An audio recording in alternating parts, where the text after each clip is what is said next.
مرضی کی زندگی گزارنا یہ بھی گمراہی کا راستہ ہے. اور آپ صلی اللہ علیہ وسلم نے اس کے بارے میں فرمایا مجھے تمہارے متعلق ان گمراہ کن خواہشات سے سب سے زیادہ اندیشہ ہے جن کا تعلق پیٹ اور شرمگاہ سے ہوتا ہے، اور اپنی مرضی پر چلنے کی گمراہی کا بھی اندیشہ ہے. اپنی مرضی پہ چلنے کی گمراہی یعنی جو دل میں آئے گا وہ کریں گے. اگر دیکھا جائے تو خواہش کی شدت جو ہے وہ ہر برائی کی جڑ ہے.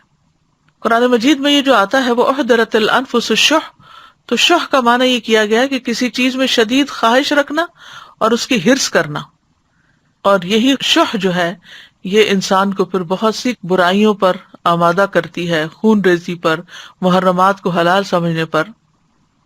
اسی طرح یہ ہے کہ خواہش پرستی جو ہے یہ غفلت کا ذریعہ ہے.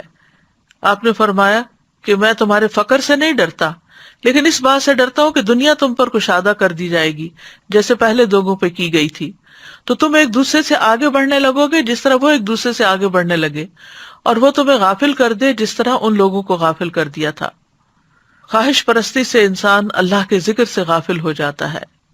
اللہ تعالیٰ فرماتے ہیں یا ایھا الذین آمنوا لا تلہکم اموالکم ولا اولادکم عن ذکر اللہ، اے ایمان والو تمہیں اموال اور تمہاری اولاد اللہ کی یاد سے غافل نہ کریں، اور جو ایسا کریں گے وہی خسارہ اٹھانے والے ہیں. یعنی انسان کی عام طور پر خواہش مال کی ہوتی ہے، اولاد کی ہوتی ہے، پھر آگے جا کر انسان ان چیزوں میں اتنا محو ہو جاتا ہے، اتنا ان سے راضی ہو جاتا ہے کہ اللہ کی یاد سے ہی غافل ہو جاتا ہے. یعنی ان چیزوں کے نہ ہونے پر جس طرح وہ رب کو پکارتا تھا، ان کے ملنے کے بعد وہ رب کو اس طرح نہیں پکارتا.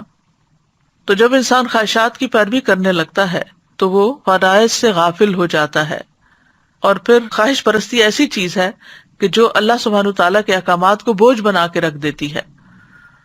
عبداللہ ابن عمر کہتے ہیں میں نے نبی صلی اللہ علیہ وسلم کو فرماتے ہوئے سنا کتنے ہی لوگ ایسے ہیں جو اپنی خواہش نفس کو پورا کرنے میں لگ جاتے ہیں، یعنی پھر مراد یہ ہے کہ اپنے فرائض کو بھول جاتے ہیں، اپنی ذمہ داریاں بھول جاتے ہیں، ان کے لیے قیامت کے دن جہنم کے سوا کچھ نہ ہوگا.